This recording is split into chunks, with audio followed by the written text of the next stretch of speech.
السلام علیکم دوستو، ڈرامہ سیریل من مس ملنگ کی آنے والی ایپیسوڈ کافی زیادہ انٹرسٹنگ ہونے کے لیے جا رہی ہے، کیونکہ اب ریا اپنی جان پر کھیل کر کبیر کے گھر میں آ ہی گئی تھی، اور کبیر اسے کہہ رہا تھا کہ ریا، تم اس کمرے میں ہمیشہ ہمیشہ کے لیے میری بن کر آؤ گی، اور اگر ایسا نہ ہوا نا تو میں بھی زندہ نہیں رہ پاؤں گا، میں مر جاؤں گا۔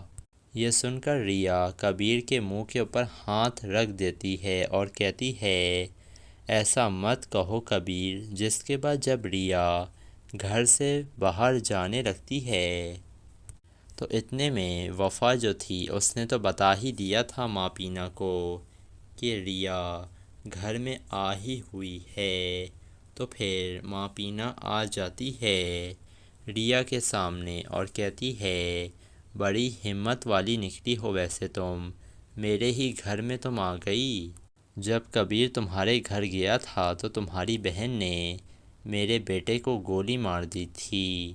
تو ریا بھی جواب دے دیتی ہے ماں پینا کو اور کہتی ہے کہ وہ گولی نا میں نے اپنے بازو پر کھائی تھی، اور اگر آپ اب مجھے گولی ماریں گی یا کوشش بھی کریں گی تو وہ گولی کبیر کھائے گا، اسی طرح تو حساب برابر ہوگا نا۔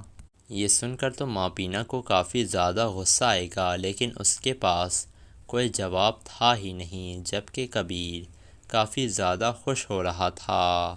جس کے بعد کبیر اگلے دن ریا کو دوبارہ سے پڑھانے کے لیے جاتا ہے، تو پھر ریا بتا دیتی ہے کبیر کو کہ وہ بھی اس سے محبت کرتی ہے، اور اب ریا تو کافی زیادہ خوش ہوگی۔ جب ریا اپنے گھر آتی ہے تو اسما کو ایک کال آتی ہے، اور یہ کال ماں پینا ہی کرے گی۔ جس کے بعد ماں پینا کہے گی کہ اپنی بہن کو سنبھال لو تم، یہ میرے بیٹے کے جان نہیں چھوڑ رہی ہے، یہ میرے گھر تک چلی آئی ہے۔ یہ سن کر تو چونک جائے گی اسما، اور اسے کافی زیادہ غصہ آئے گا اور وہ اپنی بہن کو بہت ڈانٹے گی بھی، لیکن ریا کوئی نہ کوئی بہانہ بنا لے گی کہ میں آخر کس وجہ سے کبیر کے گھر گئی تھی۔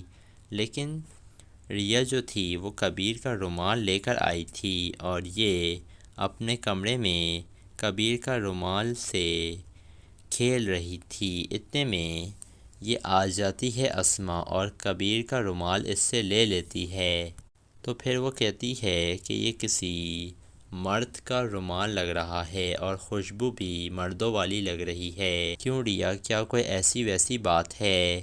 تم نے تو مجھے کہا تھا کہ اگر کوئی ایسی ویسی بات ہوگی تو تم سب سے پہلے مجھے بتاؤ گی۔ جس کے بعد اب اسما پوچھتی ہے، بتاؤ ریا، یہ رومال کہاں سے آیا ہے؟ لیکن ریا اگر بتائے گی اسما کو تو پھر تو یہ جو اس کی بہن اسما ہے وہ تو اس کا یونیورسٹی اور کالج جانا بند کروا ہی دے گی، اور یہ ریا بالکل بھی نہیں چاہتی ہے۔ اسی وجہ سے ریا کوئی جھوٹ ضرور بولے گی یہاں پر۔ تو دوستو، اب آپ کو کیا لگ رہا ہے، کیا ریا اور کبیر ایک ہو پائیں گے، یا تو اسما پہلے ہی اس کبیر کی جان لے لے گی؟ اپنی قیمتی رائے سے ہمیں کمنٹ سیکشن میں ضرور آگاہ کیجیے گا، اور ہمارے چینل کو ضرور سبسکرائب بھی کر دیے گا۔ ملیں گے آپ سے نیکسٹ ایپیسوڈ میں۔ اللہ حافظ۔